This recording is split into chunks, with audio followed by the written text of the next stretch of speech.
Pinaxtv suni yemfanchi akese mahwefo nyina mo se atena sese idi ana chese ensemo a eja tese ewo manyimu ene aman hodo so na yede eba besomo sabre amene wo ekase ewo Ghana hanum sei ebusia metimi esisu pie esisu duase eye IGP eye yera Christian Yohonu tete wone ne mrante wo mo ensa aso emrante bi mu ayesusu se wo mo eye Nigeria for a sebe eba no sa eye cybercrime internet fraud ni ade niema koso wo eye internet so amanfo faculty kwanso eje amanfo sika ebi bu nkrofo ni ade ade omonsa aso enipa mienu bi mu a sabe omususu se sa cybercrime ye koso yi wo mo edi mu akotini bi pa na bako edi endurance abusia na ensem we koso na police fo di akire hwehwe mu na chese Tema community 25 ho baby na wo mo ensa so emrante mu a sabre dia allegedly no ebi mu twese wo mo Nigeria for na de ya asefem wo ho ne se yes wo mo mienu nko a na ebo sa bra no cybercrime mu da bi wo masan achi nipa baku du a wo mo hye wo mo kete se chinchina achi wo mo nso form ho enje cybercrime no mu ebia sabre de IGP ensa aso mo mu kopie mu Cathedral estate a community 25 a ensa aso mo nti on the screens no or say please arrest cybercrime suspect and rescue kidnapped victims in Tema. International say enipa mienu yi say dem di kan eka no police for ensa aso wo mu emu o say the Ghana Police Service has arrested 2 suspects and rescued multiple victims from organized cybercrime activities in Tema. In a statement released on February 12, 2026, the police indicated that the operation was initiated by the Inspector General of Police, Christian Yohonu, and was intelligence-led. And February busumi ane de tosu dumienu and now IGP Christian Yohonu tete wono adi animo enam tip of bia wo mo eteye and mudi achira omunsa ekoso emrante emu or say acting on the instructions of the Inspector General of Police Christian Yohonu, a combined team from the Special Operations Unit and personnel from the Okpoi Gonu District Headquarters led by ASP Grace Osuajan on 2nd February 2026 coordinated an intelligence-led operation, the statement said. And Tumuchema, your IGP ena ede eyese jumano eshe nimrantia womo special operation unit ni emwa ye mame Grace Owusu wa Jan ena edi enima womo de sa dwumedi ni ehye. So the mission was focused on rescuing kidnapped victims, apprehending the suspects, and disrupting ongoing cyber fraud activities. Portion of the statement read International said butaya nesio mweniswane say emrantia na ya kidnap yo mwesi a chinchina ye pese wo modi omo ho efore eye cyber fraud emu ya na mpese wo moji omo na wo mo a wo chaase no nso ensa so wo mu as well as sebe omutumi put an end to this cyber fraud a ekoso wo Ghana hanom say. Or say the statement identified 2 male suspects as Robinson Endurance and Derek Glory, explaining that they were arrested at Cathedral estate community 25 without resistance. International police for ekopie wo mo esono no mo a omini mboni a wo mo ayeye Robinson Endurance and Derek Glory enipa mienu we na chese wo mo ensa eso wo mo Cathedral estate. Or say the operation led to the discovery and rescue of 10 victims who had allegedly been illegally confined and forced to engage in cybercrime related activities. Into Muchema Omakasa Sendi pa mienu Robinson ene nua bema Glory wo maka wo mutia bom no machi nipa baku du en wo mo show wo kete so wo nka wo ho na eye wo fraud, internet fraud ni cyber fraud ya wo eye wo nso enye bi. Or say photographs of the suspects, victims, and recovered exhibits documented for records and prosecution were also shared with the media. The Okpoi Gonu District Police assured the public that further updates on the investigation and prosecution of the suspects would be provided in due course. Nema omunsa kanye ewo bra omukopi omuso no eyade a omudi ni nyina eto embonten so ena afi nso omo hyebo se womo bekoso a edi ensem no echi na afi womo edi mu amanebo eni emu enchemu nyina abre ya hwefo eni enipa womo edi ensem no echi enti wei eye ensem asabre die efie the Ghana Police Service for ho aba womo echemu se eye mrante mienu Robinson Endurance ena eye Derek Glory omo ena sabrede omo Tema Devtraco Estate honoma omo sa che nkofo emma aka omo nwa omo hye omo so omo fo mo nkofore ye ye kan cybercrime ne fraud ne ade ekoso internet no emu unfortunately enough no utie din ni ade a enipa pii ni chem se wei ebe Nigeria focus omo ene omo ani je eye cyber crime and mind you enche ye bia no nkopie mu ewo pramprama. Similar incident took place the Minister of Communications here Sam George ka ebe kasaye edefa ho na uhwe enipa dodo a ye che wo mo na che se wo mo be eyi na no dodo na na eye Nigeria for na said as for the Nigerians and cyber fraud there wo mo say 5 and 6 according to some netizens na che se wo mo twema this enya wo mo wanwa edi ne kra na Robinson Endurance there enye wanye Nigeria ni ede biem na abeye ena Derek Glory no wanye Nigeria ni a ede be mpa biem ena abeye amafo chem say it's high time eye Ghana penifo di omunan ebesi fem efa this Nigerians a wo mo ba Ghana hanum say ebe involve wo mo ho e this cyber fraud and cyber crime ensensem way emu abusiam na chese yema eye IGP Christian Titonu mo piafo so ogusu a wo cheche samrante e okrodwe emu esanse etutwasem e internet ne so no eye adoso ensem foforo emu no ye kopie mu ewo eye Sefwi adwofu am arehosem pa abusia esi ewo honom no it's quite unfortunate ni nyina efa eye visually impaired yakaso be visually impaired and friendly wadi mfinhia edioson wada ne dem na eja atodan ni mu a ahye dwerebe ama eye papa ya wadi mfinhia edioson yi watwa nananom ewo ensiedo na asemwe esi eye ahomache na sebe according to eye the Ghana National Fire Service for no muchemu se ebra wo mu anya ntie no omobom humodem pa se nka wo betimi akwakoduru honom na wo matimi aye in tem no matimi age papa yi enkwa na nso no enam niema ba ko mienu nti na chese adma omo entem ye no aka etire now yen hwe nsem a egu screens so say Mr. Kwesi Cancer, a 70-year-old visually impaired man, has reportedly died in his home following a fire outbreak at Sefwi Adwofua in the Bia West district of the Western North region on Saturday 14 February 2026. According to officials of the Ghana National Fire Service, they received a distress call at about 2:06 p.m. prompting firefighters from the DBSO fire station to respond swiftly. Upon arrival, the crew found the two-bedroom house fully engulfed in flames, while heavy rainfall and poor road conditions hindered access to the scene.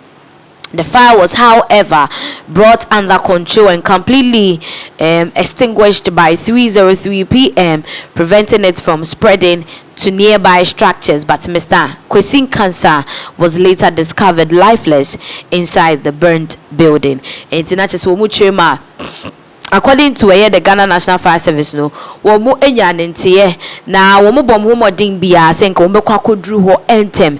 So ara wo se womu ne se na nsuo ane nsuo kakra toya na chese afi nso no hwa na ekwan no enye enti womu ntimi ankodru ho entem but womu dru ho no womu timi bomu modin bia eso eja no ano se de be ya entre enkohye amanfo foforo edan nanso de yare ho ne se nkwa na nka yepesi yeche no yentimi anje sa nkwa na meche yere Kwesi Cancer wedi mfinhia edioson papai etumi eto anananom ewonsiedo na we press release a efri the Ghana National Fire Service response for Eho Eba. Producer and Pachozi Minika Cry says that Ghana National Fire Service response limits damage despite one fatality in Sefwi despite domestic fire. It was firefighters from the DBS Fire Station of the Ghana National Fire Service responded promptly to a domestic fire outbreak at Sefwi in the Bia West district on Saturday, 14 February 2026. And to much my MMD Tremuya Vows Day, a man for you when you red and whitey, or so no more boy Juma, I was a she. After say Womunyan and Tessa Eja Atofibimu Ewo. So the service received a distress call at 14:06 hours, and crews arrived at the scene at 14:30 hours under challenging conditions caused by heavy rainfall, poor visibility, and bad road network. To muchilema beye erianemu 26 muhonom baby ene omunya entie na nso no mo hwa kwan ne nye nsuo ato ama unhye da hu ade odrika akra hu ne yie ena na kwan ne nso nye to mukodue na abobe 2:30 Eviano Emu. Was the fire destroyed a 2-bedroom, 1-kitchen residence, claiming the life of 70-year-old visually impaired, causing cancer and damaging several household items. It will muchema ejano a 2-bedroom kitchen kaho and afeyera causing cancer wedding finishing your song and so at one anandom ewensi do and if you moon near makakra and so eshe. Despite these adverse conditions, firefighters brought the blaze under control at 14:36, that is 2:36 hours, and fully extinguished it at 3:03 hours, successfully preventing the fire from spreading to nearby buildings. The cause of the fire is currently under investigation. The Ghana National Fire Service extends its deepest condolences to the bereaved family and sympathizers with the Sefwi community during the difficult time. The service urges families and caregivers to ensure the safety of the vulnerable, practice fire safety, maintain clear escape routes, install smoke detectors, fire extinguishers, and report emergencies promptly. Signed, Philip Allen Amonsa.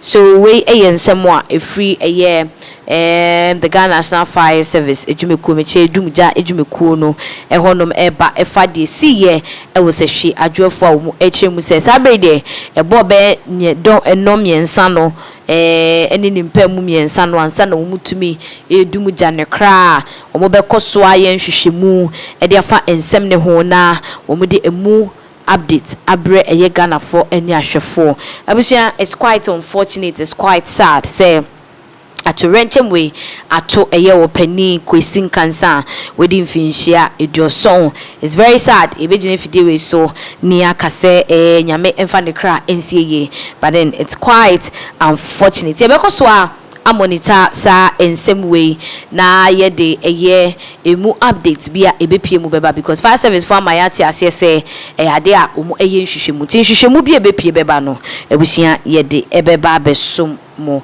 afei yemfri ensem way so ebusiafo se de medical kano ade che bia ensem ne de ekoso da enti ensem foforo mu no na chese for some time now no meka ne se beye na wotwe mu eba na wotwe mu de ade ba ko a agentre han amamfo ka ho asem den pa. I mean, a lot of people are talking about it. It causes a lot of issues, you know, has to do with drugs.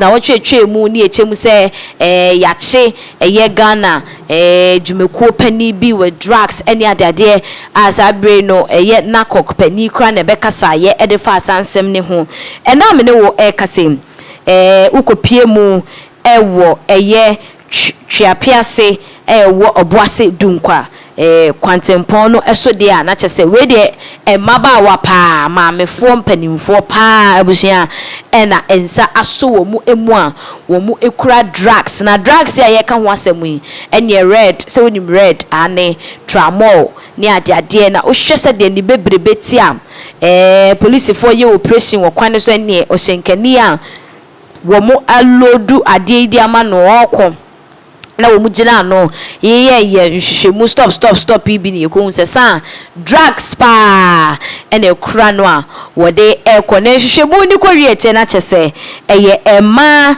miensa owo na omo hu omfoni ewo screens no eso no ema miensa yi ene omo aka bomu a sebe ebusi omo akra eye sa enuboni a ese emrante ne mabawa ewo Ghana krodwe mu hanom sei ema miensa na abusia de asefem ne se a police for ensa show driver ni mu a na womo ehwe se wo meche no madi nsem ne chi maba ema miensa yi eteye no womo de do mutumi ye ya ne se womo etam sikapuduo 50,000 Ghana cedis. They are going to wet the palms of the police. They say, "Omo ko share police phone kutupa." No omo they scanners. Omo nsem no omo timi adwo omo no. E they akọ any police phone so mo e. Sike de omo de maya ye beje. Any omo je ye omo je omo nsa so omo mu a. Omo ache sa ema miensa we. Na chese otimu se omo tiate because mo akasa no you've been found with drugs. Mu wie nso omo san ekọ bribe police for two trouble. Na mo de aba besoa eye mo ankasa muti eso na ensem we emu no na eye DCOP Joseph Hammond nyaba waba be kasa de afa ho kwan a ensem we fa so koso baby you see yeah how they were able to get hold of these ladies womo try say nko mpese womo bribe the Ghana police womo was abia ye ho na answer ne bekokotie nsem a yera DCOP Joseph Hammond editu dwan yenhwe press release a free the regional headquarters Asante South region eba or say Asante South please intercept large consignment of drugs. The Obuasi police have intercepted and seized large quantities of assorted prohibited drugs at Shiapiase police barrier on the Obuasi Dunkwan highway. The consignment of the drugs, which is made up of 257 packs of 50 mg tramadol, 58 packs of 250 mg tramadol, also known as red, 58 packs of 225 mg tapendol, also known as Royal, was intercepted on 13 February 2026 whilst being transported on a red OA Kia Grand Bed bus to Ayamfuri near Dunkwa Nofin in the central region. Into womo ma busumi ye mune de tosu dumiensa ena womo ensa eso car OA Kia no ebie red na nieme womu no tramadol mu MG fene say MG ni different ena na egu car ni mu a neni echere Dunkwa ofin ewo mfimfini mantem no emu osi upon intercepting the said bus at the barrier. The police conducted a search and found 2 sealed brown boxes containing the drug. The driver, Joseph Nkrumah, 37 years, was immediately arrested, and during interrogation, he mentioned one perpetual, a native of Ayamfuri, as the owner of the drug. Into Womo Echwema. Womo barrier hono ma ka ne betwe mo ye hwehwemu mo hu se as a box brown bi wo ho a emu no enana sa enuboni we egu a sebe driver ni anidi ede Joseph Nkrumah womo eche no womo toto na na chese wo kire ma ewraba anidi ede perpetual no wono ena sa nduboni we eye ne dia so on the next day 14 February 2026, whilst investigation was underway, the said owner of the drugs, together with three others, namely Dinah Mensah, 40 years, Abena Neye, 43 years, and Nanekuya, 35 years, showed up at the same Chiapiase barrier with a cash of 50,000 Ghana cedis. Yes, to grease the palms of the police. The police took the money and immediately arrested suspects Perpetua and her 3 friends for further investigation. The cash of 50,000 is also retained for evidential purposes. Into Muchema, Omoto ano aye bo Perpetua dino na womo omugusu aye hwehwemu fa nsem ne ho no. Adeche ya pe na emaya miensa abako edi Dina na abako sudi abena na abako sudi na Criano, or more Esha or more so would the sika 50,000 Ghana cedis, Ecoma police for Naka, Umaja Semnimu Amanaka, police for no edgy sikan or much a ye perpetua. Ede de da for me and say ya e kan hu sika no so da ho a wo mo ede be ye evidence e wa asem no emu. Meanwhile, the suspect will be put before court today, Monday 16 February 2026, on a provision under the Public Health Act 2012 Act 851, prohibited sales of drugs, herbal, medicinal products, cosmetics, medical devices and other household chemical substances. The Ashanti South Regional Police Command is hereby reiterating its warning to criminals to avoid the jurisdiction in the course of perpetrating their nefarious trade, as they would find the Ashanti South terrain very hostile. Into Muchima and Semno Mako Piemu Ewo Kota, Omugusua, Womu Eye, and Ho, and Babaye, Abusia, Nacha said, Debe Bebabiano, ye de Emunsem, Ebebre Ashefo. Now, before I Kokai and Semwa Efrida Ashanti South Regional Police Command ho eba no medikan ka say DCOP Joseph Hammond Nyaba wababe kasa e de afa sa incident we ho a ye beko na yakogyebre eti chechemu a wode ma ensem we a esi ye yenko na yekohwe video ni mbra ye ba ye beto aso. The Obuasi police have intercepted and seized large quantities of assorted prohibited drugs at Chopiasi police barrier on the Obuasi Dunkwa highway. The consignment of the drugs, which is made up of 257 packs of 50 milligrams tramadol, 58 packs of 250 milligrams tramadol, also known as red, 58 packs of 225 milligrams tapendol, also known as royal, was intercepted on the 13th February 2026 whilst being transported on a red OA Kia Grand Bed bus to Ayamfree near Dunkwa Onofin in the central region. Upon intercepting the said bus at the barrier, the police conducted a search and found 2 sealed brown boxes containing the drugs. The driver, Joseph Nkrumah, 37 years, was immediately arrested. And during interrogation, he mentioned one Perpetua, a native of Ayamfree, as the owner of the drugs. On the next day, that is 14 February 2026, whilst investigations was underway, the said owner of the drugs, together with 3 others, namely Diana Mensah 40, Abna Neya 43 years, and Nane Kria 35 years, showed up at the same Chopiasi barrier with a cash of 50,000 Ghana cedis to grease the palms of the police. The police took the money and immediately arrested suspect Perpetua and her 3 friends for further investigations. The cash of 50,000 Ghana cedis is also retained for evidential purposes. Meanwhile, the suspects will be put before court today, Monday 16 February 2026, on a provision under the Public Health Act 2012 Act 851. Prohibited sale of drugs, herbal medicinal products, cosmetics, medical devices, and other household chemical substances. The Ashanti South Regional Police Command is hereby reiterating its warning to criminals to avoid the jurisdiction in the course of perpetrating their nefarious trade, as they would find the Ashanti South terrain very hostile.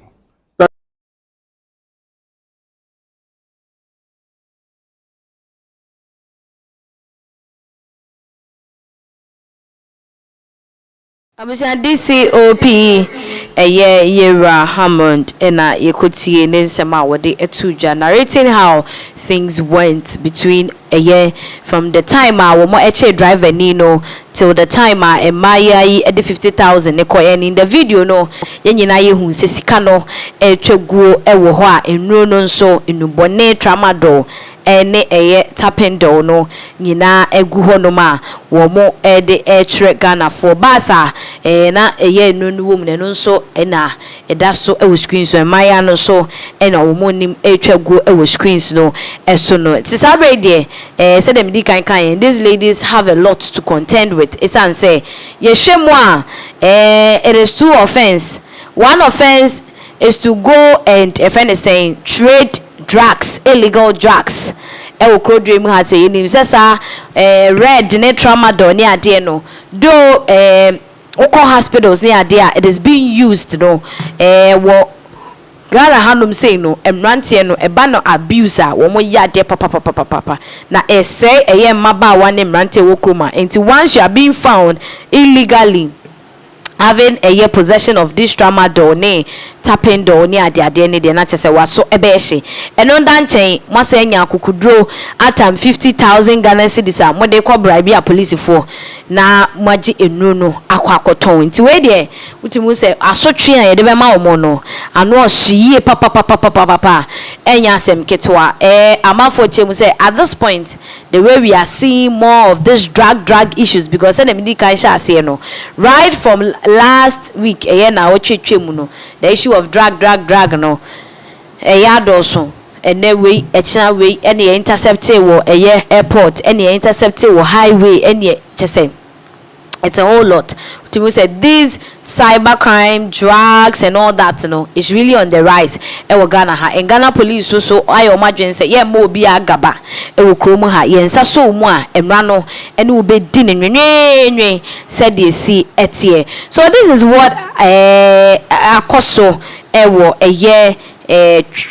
trapiase ane ewo oboase dunkwa kwano eswa ene police for etimi abo mo homodene aye adwuma amom nsa aso enipa se omakoye nipa num driver ni na wo ka hyen na enu no ewo mu no na afei nso emaya na perpetual ene namfo miensa wo mo eka ne ho no wo mo nyina akwako di a police for ensem yebeko so a edisansem we chebusia for na emu ama ne boni emu nsem we beba bia no ye de abre Ghana for eni ahwefo ni na ba for now ne de se de emu ka no o medical kwakopie mu e wo court dada emu nsem we beba no ye de ho update ebebre yahwefo eni Ghana for nyina yemfri ensem we eso a ebusia for na ye call ensem foforo eso na watwe mu no na wonam social media no so a ana article mu a Carnival's day the obetiane what is your name come with me what is your name come with me na say abeye jargon eda obi ano.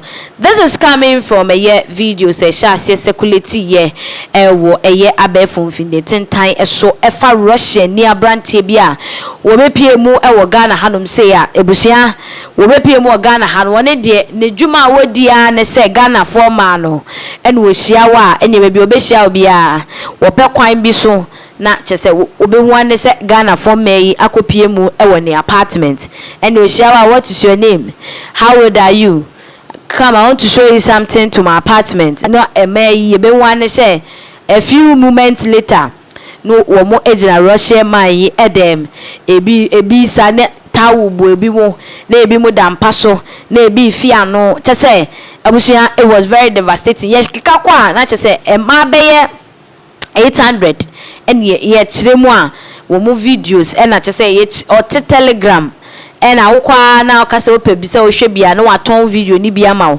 $20 allegedly chese otimi se papa no we trade pa wo Ghana emaya ehwa anyasem kitwa na nsem we ye course no na ansem no akwakọ travel akopie mu ewo BBC for akache me no ka say BBC for ababe kasa e de afa sa Russian guy ya busiafo hwe yi de ekoso screen so we gina Ghana for ma ne chema ye Ghana for ma nko a Kenya for nso eka ho bie a chese won the African countries no na watie simu a wonu afi Russia ba wonu ankasa in particular no wo ye ne niema na ye chema wo hye eye glasses a be kan say camera ewo mu enti o twa wo no kra no unni mpo so wo ye den o twa enti ene Ghana for me they don't know. It's a video they pop it out and I just say I take a lot of people by surprise to see say more trendy. It be a receptionist. It be just a normal ladies, random ladies. I wish share or more or so it be a we share no more any idea and I just say what the game no it do more. It's BBC somehow more edit by no and that screens or same. Russian pickup artist accused of secretly filming women in Ghana and Kenya. And say me di kan no enye Ghana man kwa na ehuna mane Kenya ma enso eka ho. Or say authorities in Kenya and Ghana are examining reports that a Russian man covertly filmed sexual encounters with women in the two African nations and then shared the footages online without their consent. Nti na say Ghana for empenifo ni Kenya for empenifo ni abrepa Russia ni abrantia or no faculty kwanso twetwetwa aye niema or no any Ghana for money be any Kenya for money be aye and what they ababeto internet no so say African and Russian media identified the suspect as a self-styled pickup artist and online blogger in his 30s. Chema Russia branche or ne 30s munim fish do someone or one ne juma or yano no and come and let's go and the report claimed the man used a pair of sunglasses fitted with the camera to film some encounters and circulated them on social media, though officials have not confirmed these details.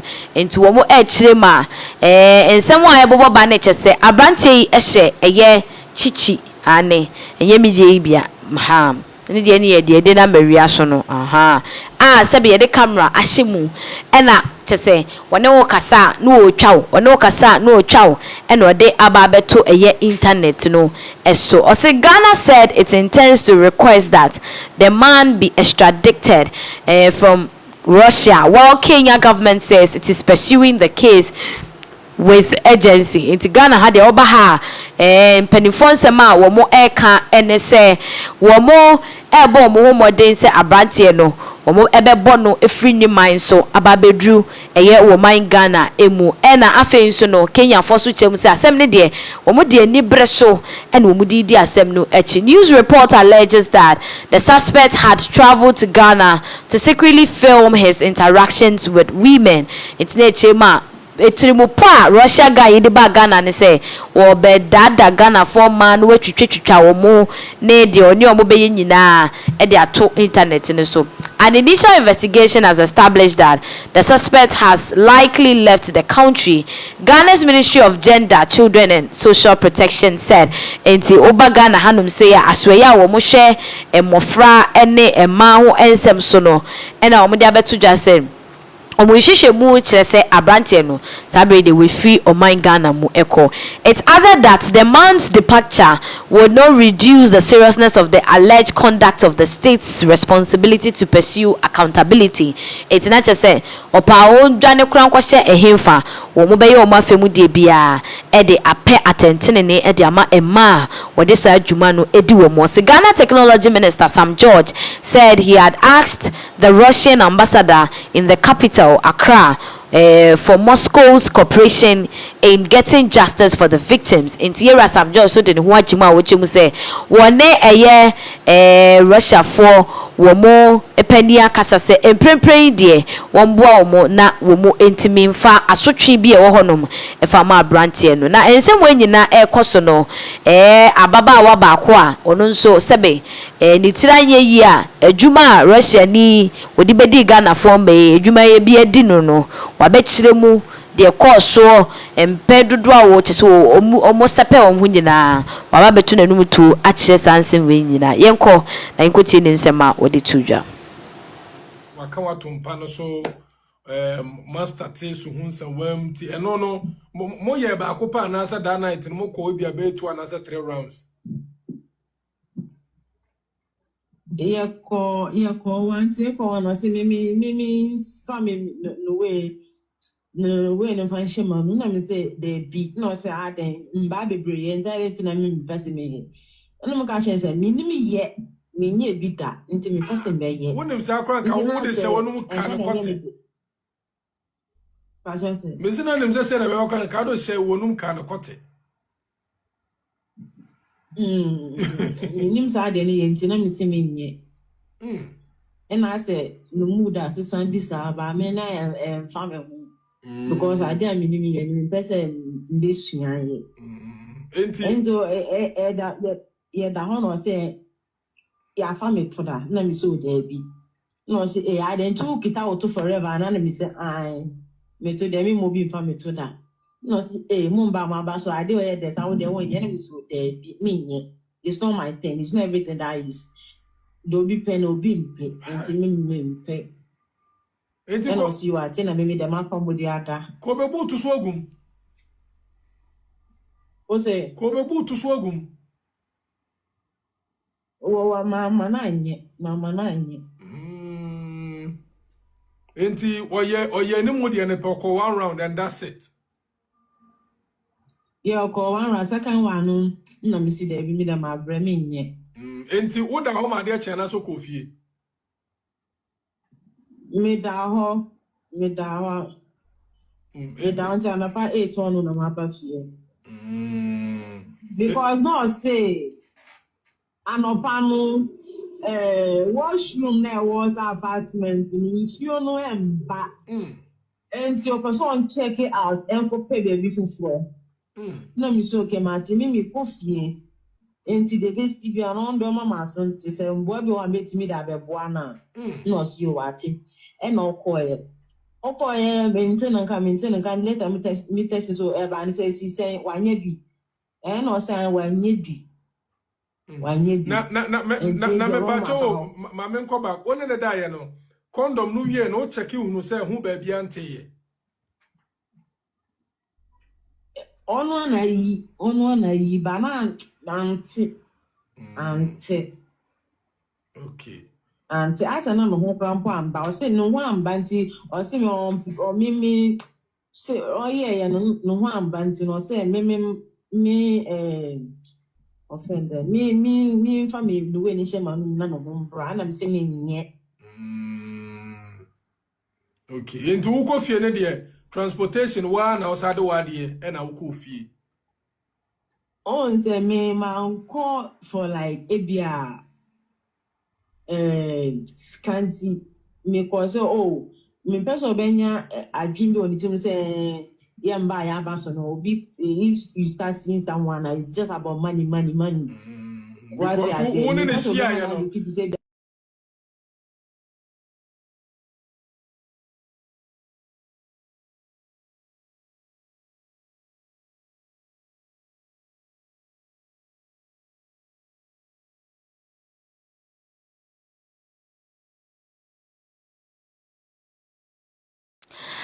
For quite unfortunate and some more see between the lady in question and now Casano and about the course between or no and a Russian a branty no and ye dear one manable abanate so to me a Russian guy we Philippa ewo kromoha. Now still on a Russian guy and somewhere air kosono a new twist and plot out concerning this issue. Sabre dear a year Rebecca said the Russian embassy womonso aba bonten aba bekasa. Now she screens in eswa way if a Russian embassy in Ghana say the embassy of the Russian Federation in the Republic of Ghana has taken note of the reports in the Ghanaian media on the alleged involvement of a supposedly Russian citizen engaged in sexual activities with some Ghanaian women and recorded those acts without consent.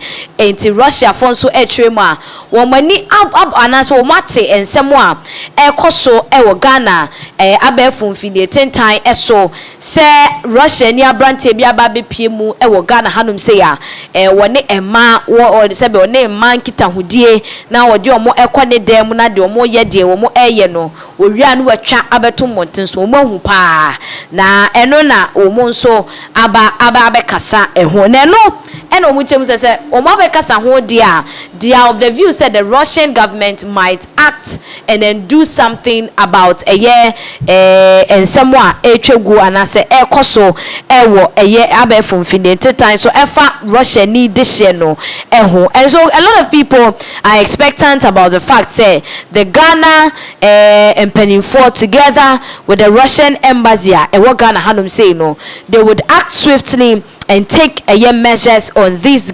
Russian guy onemba bebre no abesan na ensemwe mu no sofo opambo odifo Yadom ono nso ababe kasa atwe na dwene e de afasa nsem we wochem se Ghana ma yo na nsem a woka no abusua ese waso ensem ano yenko na yenko tie nsem a wode etudwa before mu ansem ana fudu omo no de no ko kwasi broni ba eye follow me Ghana ni ube top fridge u top fridge ya omo politan kenso gum no apai eno se beto fo akwesi o ansa na obia taxi ane ma me di bedidi nso so otoma na professor ni nyina mu no follow me odo omo ko nyina no ye wo ye bia nso ye video a prophet pacho wo video ma na e ma nini na odi fo mpacho abeto social media no so a chese e ma ho ofafo a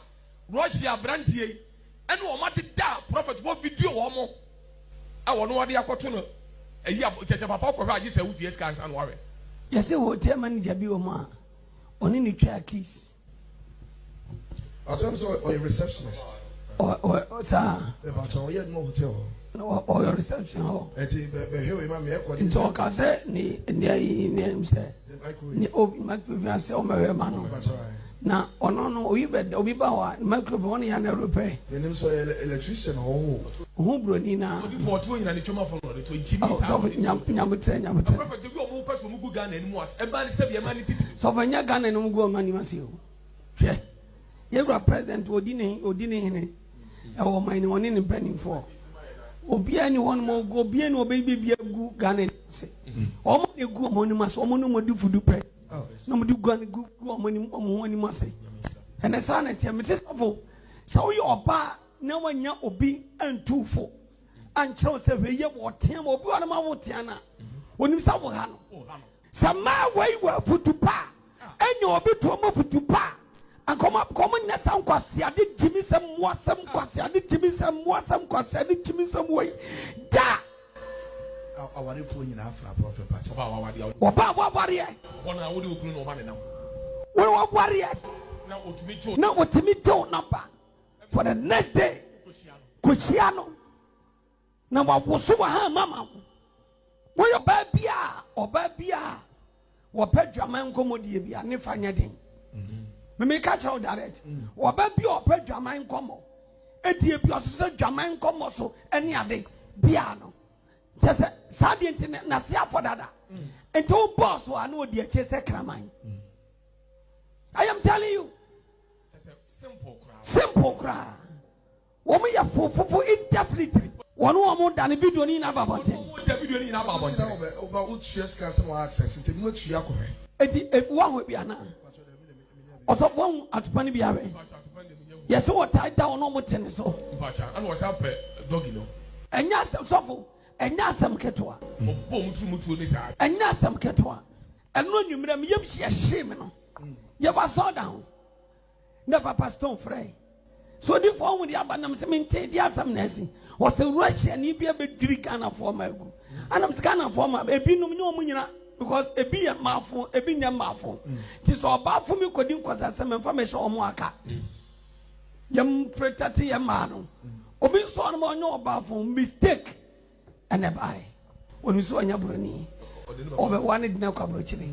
And what they told my dream. Enya ensem for na. Na mum broni na wa ye kwa no. Oh, Ghana for and the DBT man is ano. Broni na wa ye kwa no. Yes, oni kwat and so for so be any so. And you suffer. Ghana for man no man go money must say. Na mum anya Omunia be no Moguna and Masana Mobusia and Ghana ha. Dabi. O Casa Samanka Biam. A woman in no Maham. And Moguna and Massay. Nanya. And you know, be one thing.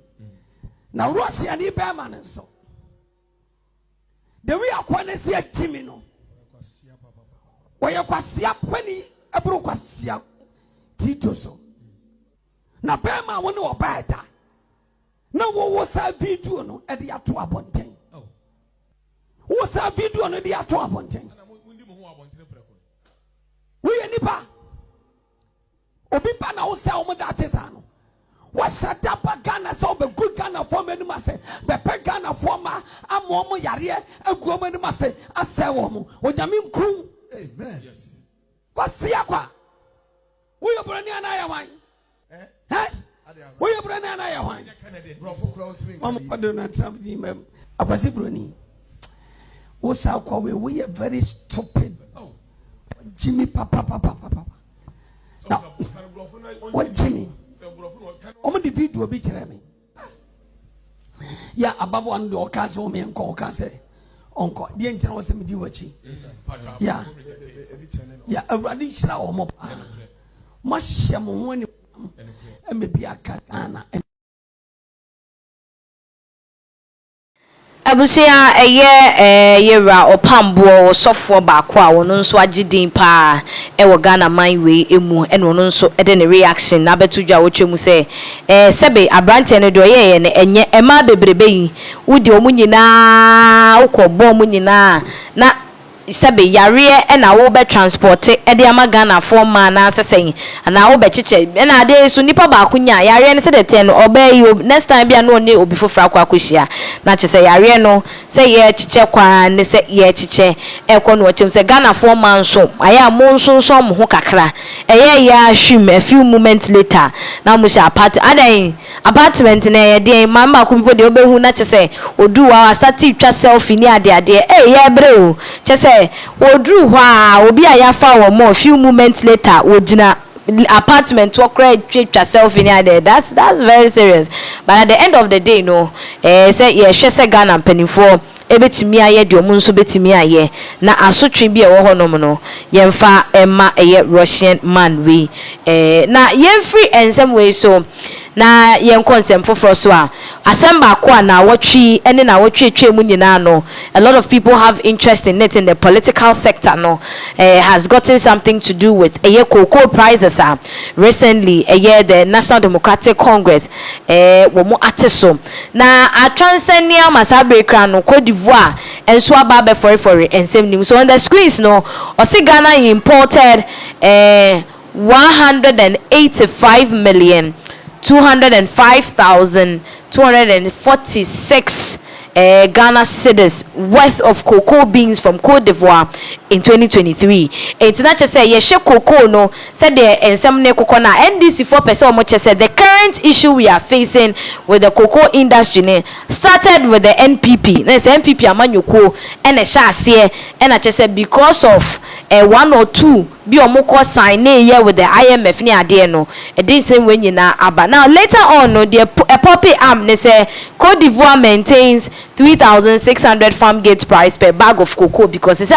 say Ghana is comparing itself with Cote d'Ivoire. Though Cote d'Ivoire is also facing the same issue no, but Cote d'Ivoire more prices no still maintains 3,600 per bag of cocoa. Now so Ghana ha yati ye de no so 2,501 na nyina mu no Johnson Asiedu nkete okokasa na kwatwetwen we nyina baaye yenje bre na yentie nsemo a the NDC chairman Johnson Asiedu nkete General Mosquito wode etuja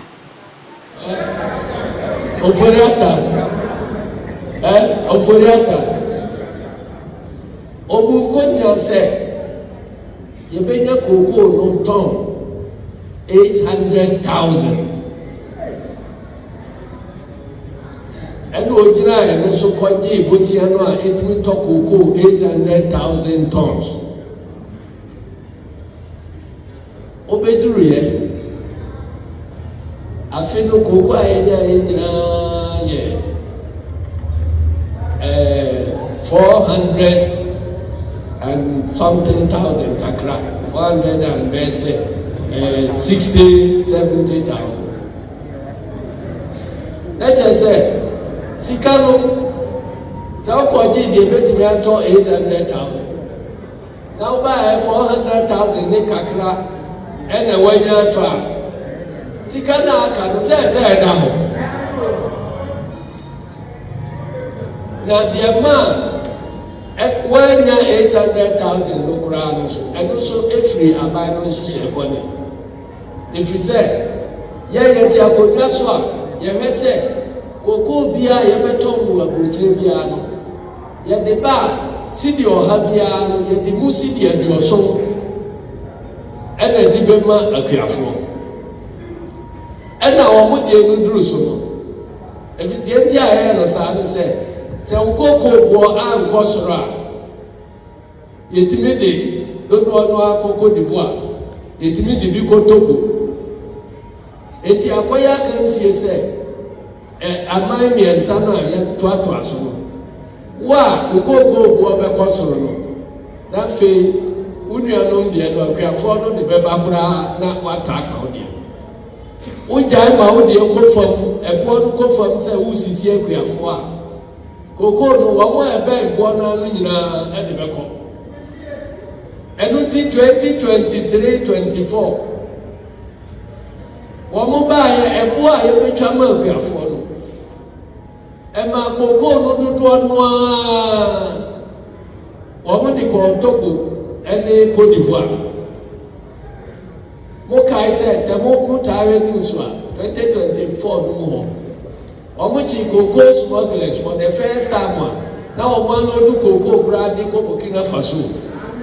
Every man when that. If he said, Open say we see a queer for me. Now can say we see one. Almost baby, I'm obedient in Sikabeba. A cherry, I buy the end of the better woman. It said, South smuggling now, Omoja the course. And then the man, one Casam one time, one 800,000 tons. One year, the Omoja. About better 470,000 tons. Now, and also there, 7. Say, what on this castle be better 800? Now, 1 year 800 and 12. Say, the can be sick. As I said, now, maybe I've been a can and say, Oko Zongo, say, Uncle Joe Bia. Now I'm Timia, Upieto Soka and Zamfi. I don't think Sassi Canoa, Woman Timia Kupia, Womo Alpha Anto Coco. And my say, Coco no time, and Bosia no time, so ya, as I said, Yakoko Tiano.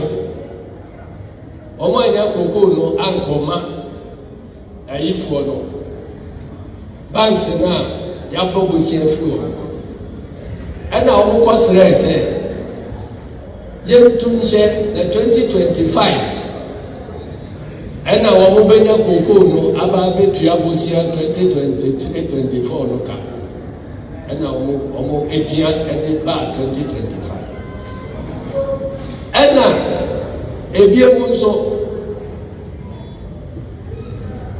Coco, no. Coco board one casa. SI Bosia so Chromo Habanks no. Omoton and Cathedral Obroni friend of bonds. It is a multi Coco bonds. Odi Usikama Coco board now OJ certificate. Say Afiana and Fimi no bar, Nebreswan. Na Odi Crata no Abana woman to our casa. Esi hono ama enti Coco board so eton ma Ghana banks no e kwa ye fa so go bosia free local banks and also haircut no and na mo say ko fa ba e say muntimi ntua banks no ka ama sa sika no so ashi eno ti afi ye ba ya You take it over. You come and crack them, let us say, as someone and that one. Now, Steve said, that is not enough. But you have to share cocoa. And also, Afibia, you have to cocoa near Accra. Near the Afino de Aba, near the Atoko. And now, who say, a honor way to me and your chobo, Eddie. And one more contract here, one more MPP, ministers near the other one, they better grab cocoa bottom one, and you better take you over. Now, cocoa bottom one more crack. And the cocoa sicano, and your first car or crab at our big one. It me talk down the cocoa and fear be do, I am crab bottom feet. Many more can say, some of them say, I'm here, Ghana board chairman. Cocoa board before, but to be brave, you have or have, won't be clear. I don't know, so, and I'm Kofaka. One can say, someone himself, but no, and one fear heavy, and fear me, and Sana, I say. And to walk out crack, and the better, and to me talk, cocoa, fear doing. As I said, Yamaya, and fear so many. Now, tricky, I almost say, you will say, woman the bar, woman go you could have free hammer hotel. Now, I say, a go, a true Tambia. They say, I buy Chronoa, was handed in Sato, so to say, the Okraka bar, went to Mania, I buy confiscating. Now, by no answer, China who said, or confiscating, Coco Motono. Now, Yachichama, MPP party, and Massa won't control, and won't be scammed party. And in another, as someone that one doesn't. I say, you take you, you're winning, Abano. Ah, you're handing over time, we're handing over. And now, what do you mean? Obia Womusu said, oh, yeah, MPP ni, Ewo, Ghana ha, Enuma Bebre. They are generated, more promote to Omo, Namon to Omo country, more promote, Namon to Omo country, more promote to Omo. Someone say Bank of Ghana, Omo de Bebre, Kuku, Okra, HS Cassette, Infantiaka, Ye Binuandia, now Omoka. Coco board appointment here, Yenipano Coco Drew. When you want to do one, I can tell my son to Chama, yet Tia became into Cassette, all sign a chair, that I coyase. And not to say, and to my four, I walk over the hop.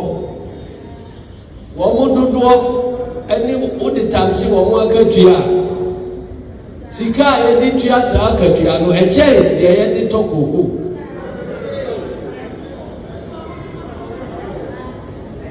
I don't think mobile network the Akano ewo television so. Now the Abba say, Nitia Jamwa say, Coco, ye buy ye him say, ye cotton cocoa, Sidio or Habiano, Sidia Dioson, ye Diaka. And the two say, oh, ye better cocoa, Sidio Habiano. You be Piasi. I feel Coco, are you for licensed buying companies? Yama will go ahead, Emma will go to talk Coco. Yakope, Sikametia, a seven number, Oko, Bankidia, and Sigana the Kawa. Mokura, Yair say, Mokoku, Monfametica, and the Yadika talk, and the Akonina, look or take car. Capre Kuram Frebridge, you have Marseille, Yadi Babitu. And now, and until the course, our cabinet meeting, Yadi Adibration, of course, our cabinet meeting will say, Yan, baby, I have a baby, and this is for any cocoa for ɛna efibu na afidie yi a wɔn akɔ sumi kwan bɛn deɛ de bɛfa so ayɛ ɔfa aseɛ nanti kuro umi a osu wamia so abɛte ne nan eti na wɔ sɛ yɛtumi tu anamɔ eti deɛ yɛkɔyɛ ne sɛ wo a yɛatɔ okooko a yɛnya nduaeɛ biara no deɛ wotɔn na ɛboɔ no wonim ɛna wotɔn maa yɛn enti yɛntumi nka sɛ wo a yɛatɔ okooko a yɛnduaeɛ no ɛno yɛte so enti deɛ yɛatɔ no deɛ kwan a yɛfa so tɔɔ biara no aban akɔpɛ ɛno ho bosia ɛno nko ara deɛ yɛatɔ a afiri akuafoɔ no hɔ a yɛnduaeɛ no aban akɔpɛ ho aban akɔpɛ ho bosia sɛ yɛde brɛ license buying companies bɛyɛ sɛ $150 million nka ebetumi ayɛ mputudwuma bebree ba yɛmpɛ sɛ yɛne oku akuafoɔ ntɛm ɛbɛyɛ basa ebetua yɛ na deɛ aka ansa na season wo ya ɛnde no ɛboɔ no a yɛate so no ɛno ne yɛde bɛtɔ deɛ aka season wo yi bɛ ɛnde no nti wo a okooko wɔ fie a wonya mmɛtɔn ma aban no ɛno deɛ saa new price yi ɛbɛ affect yɛ ɛno nso deɛ ntira no sɛ kookoo boɔ no a ɛwɔ aburokyire no ɛso ahwɛn koraa bɛtɔ fam sɛ ɛtim because Nana Akufo-Addo wɔ hɔ ɛbere na ɛwɔ $12,000 per ton ɛna aba 10,000 aba 7,000 sɛsi a mene mu kasa yi afiri 4,000 koraa aba n'akyi kakra a ɛkɔ bɛyɛ 3,000 ne kakra ɛno nti na yɛdeɛ yɛkum nsɔnturo so a ne yɛhwɛ ahwɛ so obi bɛdi akyinye sɛ deɛ yɛka anim a kookoo yɛate so yi sɛ nka wobɛhu sɛ akuafoɔ no de ne nyinaa bɛkɔ Côte d'Ivoire sɛsi a Côte d'Ivoire wɔn nso akuta bɛyɛ sɛ close to 300,000 tons a ɛwɔ hɔ a wɔn nhu baabi a wɔn bɛtɔn akuafoɔ no nti na wɔn hwɛ sɛ Ghanafoɔ deɛ yɛkorɔkorɔ akuafoɔ so nti Ghanafoɔ yɛbɛgya yɛboɔ no hɔ saa na wɔn deɛ no asan abɛwura mu koraa atɔ wɔn ama eti MPP foɔ a wɔn nenam kookoo mfuo ase yɛsɛ wɔn na akɔ ho nsuo ɛna wɔn bɛgyina nafoɔ a abisa na wɔn ba a mumisa wɔn sɛ kookoo no deɛ yɛyɛ ka no ɛnyɛ nɔkora a adanti na akuafoɔ no mfa kookoo no nkɔ Togo ni Côte d'Ivoire ɛnkɔtɔn te sɛ deɛ na wɔn no ti akonnwa no so a wɔn yɛ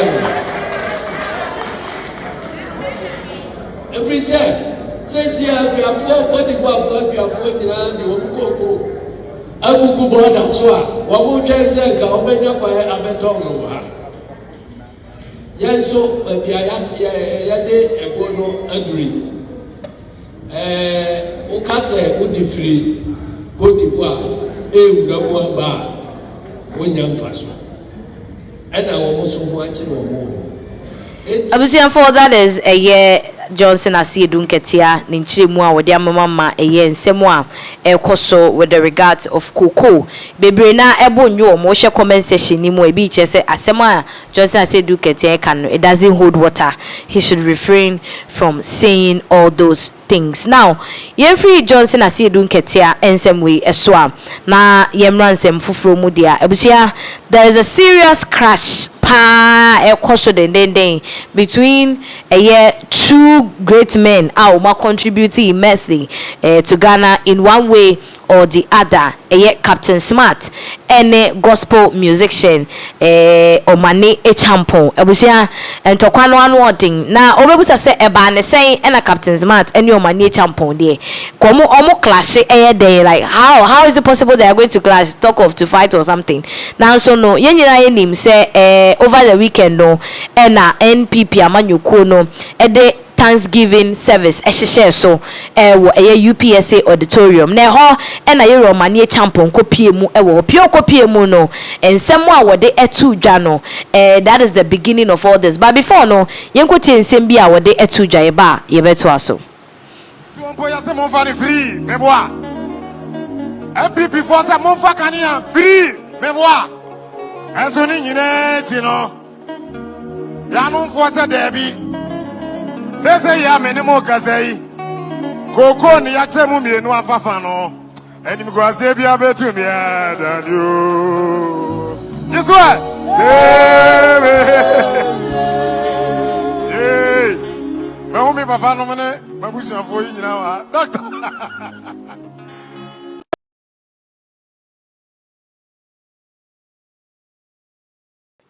Abusia, that was the performance course so was stage so but chire no back door no no manie champion can nsem bia ko hete Captain Smarter ene edin nsem we nyina ba yentie no nso emra 2028 Ghana ha ebe yehu 100% amamu e ba ye brutal da bie mo ja hwiego da bie etadamu o da bie ni price o da bia ni nyina se mani tua na asofo amobebo mpa ya twitwaje o man no manya bibia hye manum jafe de makama no atum na Captain Smart me amini Captain Smart sofo no a Pentecost sofo no a oboni din wo onua TV say Cathedral no sofo na discount omo chi no omo fa no nkoto Nima police station no say Captain Smart one pass as of pani yichel na de ya agro na NDC for ma osika de ni 2 visa no ano no a enye nipa nyina ene ye omo sa onyankopon sofo kakra ka say oso ya Pentecost ni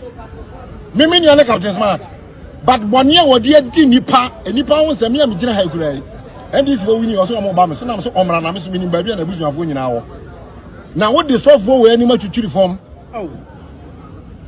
Pentecost sofo kakra ka say sofo no kwafa wa bra no ho asese yi mo de ato no so say Cathedral sika wadi enti Captain Smart na etre ba bia NDC ba ya nche no ne yamfa no nkoto eso ya papa President Mahama ba yi o say omo ase Cathedral no obi ani ho sika bia enti Captain Smart waka wa no atum di aso ti onua ho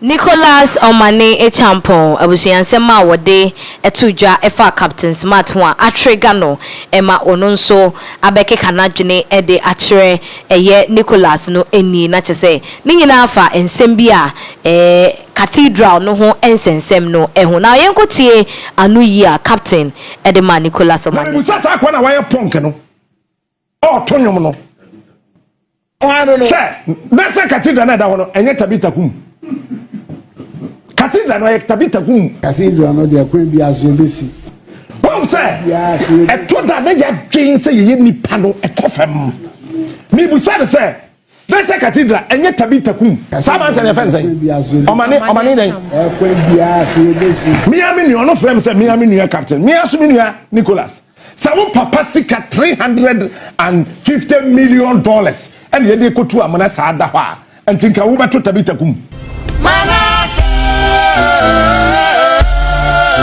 wọ́n sẹ́ ẹbí before politics nti yẹ nyẹ́ nsakọ́fẹ̀m. Bẹ́ẹ̀ mẹ́fìá mẹ́ka bíbí ẹsẹ̀ mímí yẹ jọ̀mọ́mà mẹ́kí òpókù yìí nàtó.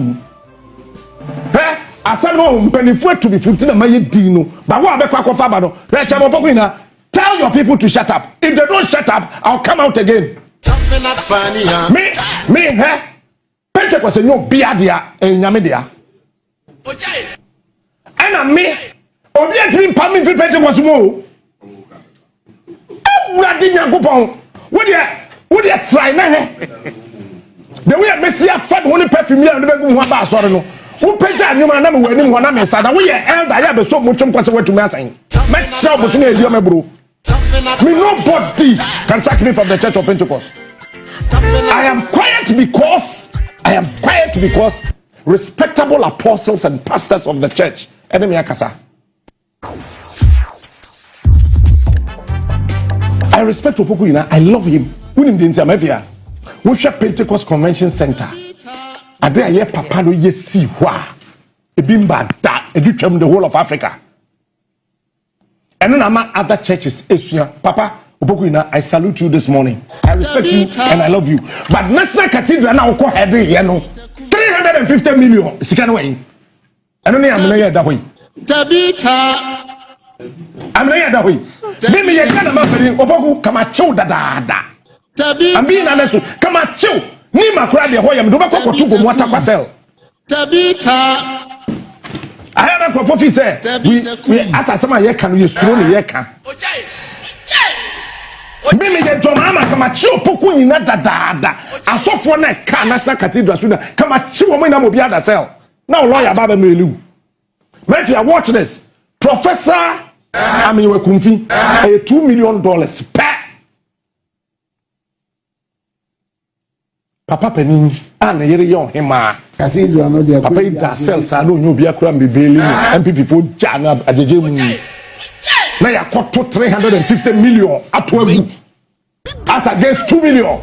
Now so for them ho. Na Ghana so for akọ John Mahama akọ catch say leave the National Cathedral issue alone. Otherwise we will turn the church against you. Ghana Christopher. So for what for them no di asori sika den na. Cathedral no dey. Elder what for them catechist what for them father what for them.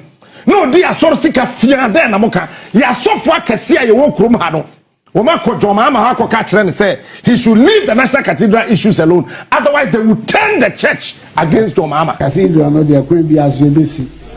What was for wo krom? You see here. Mr. Me John Mahama come na macho poku ina da.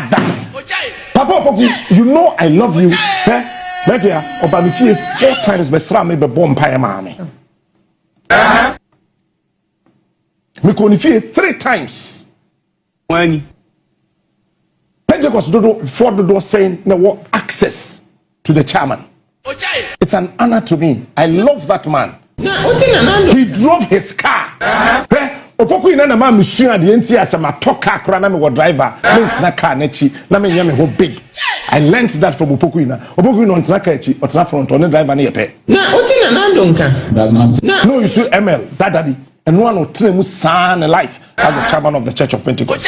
I love him. I respect him. Na otina na. But I say penny to akwada for the toda so akwada 2 penny for. That's akwada 2 penny for na penny na ntia. Sa akwada no ni penny ni be yepe. De ehunu no se pani tu akwada for this akwada na ntia sa akwada no ontimi ni pani ni nye peda de bia pani ni bebro do so na bom sa akwada tu pani fo na se pani na ntia sa pani no akwada no ni be yepe tabita National Cathedral it was a bomb na bibia ni ma na yede ya ma onyankopon it's a lie. We're not building it for God. Me cement. Me solo. Me catch a Fidelity Bank every month. $100 and co. Do you know the number of bags of cement I bought for the National Cathedral? Even if I paid for 10 months, it was 1,000 bags of cement. Me I'm tell you, but 1,000 bags of cement. Where do you all? Nicholas Omane Buama. Omane den. Nicholas. Omane Chapo. Sophie kura went to me and Toby Uncle. Who can I say Cathedral said? Who would go? Tabita. When we are Cathedral lunch and who I am from me a friend. Tabita kum. Who cry and invite you? Achiane muya. Abasana ye. Achiane muya. GH boy so you who? Achiane muya. Me, National Cathedral for I said that brand me envelope S1 crop 4 eba me ho. National Cathedral na down on here, Mafia, Mahama slow. I'm telling you today, our president is scared. Most sorry I see you America Copeduma. You call UK a Copeduma, you call France a Copeduma, and sorrow don't know what's in our home. Africans, na ko to adan, ebien sorry, e wa buchiri.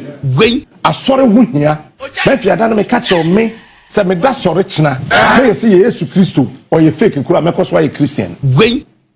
I love Christianity. And I'll forever be a Christian. Say me da sorry china. Na you see Jesus no Bible mu no. Onye no kura me cause why a Christian. Because why? The Bible 3 languages. Me the true Bible. And over 3,000 years they were all pointing to one person. Cathedral no dey.